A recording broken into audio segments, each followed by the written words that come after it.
This last Sunday, we celebrated Palm Sunday, and that marks the beginning of Holy Week. And as we enter into this week that leads us up to the celebration of Easter Sunday, Megan and I wanted to bring you a set of devotionals each day to help focus your heart and your mind on the celebration that's about to come. Now, there's just no way around it. Easter's going to feel different this year. The shelter in place and the social distancing is going to change the way we celebrate, we feel, we experience everything that's going to happen. And while that is at one level frustrating, at another level, perhaps it can give us an insight into Holy Week that we've never had before. Something that might help us understand, focus, and celebrate in a new way. When Matthew opens up his story at the beginning of Holy Week in chapter 26, he begins it with, after the triumphal entry, Jesus going to the house of Simon the leper. And while he is there with his disciples, a woman comes in and breaks a jar of very expensive perfume and starts to anoint his feet with it. The disciples are immediately frustrated.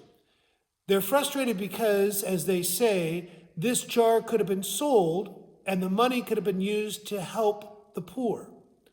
And Jesus gives them a unique response.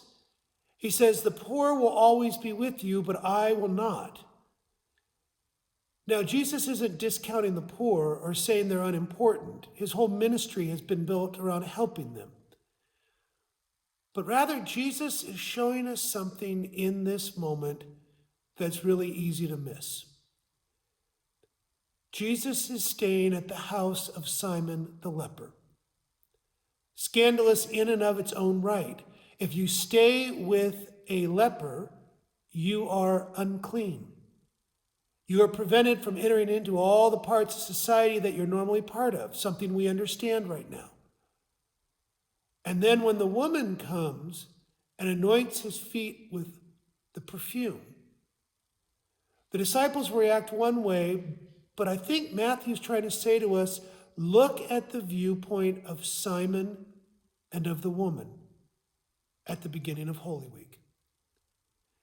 They understand something that we and the disciples often miss. Someone told me once that in the Gospels, a really helpful way to read them is if you want to understand what's going on with Jesus, you have to find the characters in the story who know that they're broken. Because it seems that only the broken really understand what Jesus is about. That he comes not to make their lives better, but to transform, to change, and to make new. Jesus does not reject the woman's offering because she understands what the disciples don't. That Jesus is going to die. That he's going to die for all of them and for all of us. That we might have new life. That we might have abundant life here and now in Jesus' victory on Easter morning.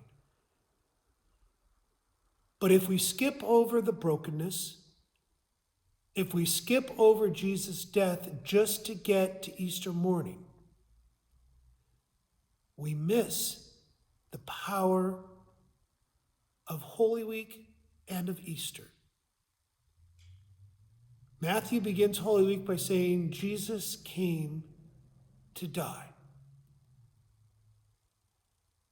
And in this week, when we begin to let our old selves die, as we begin to let the things that have bound us and defined us and control us die, when we let the fear and the insecurity and the self-doubt die, when we let the dreams that have led us nowhere and the paths that have dead-ended die with Jesus, we have the possibility this week of discovering the new life that comes on Easter morning.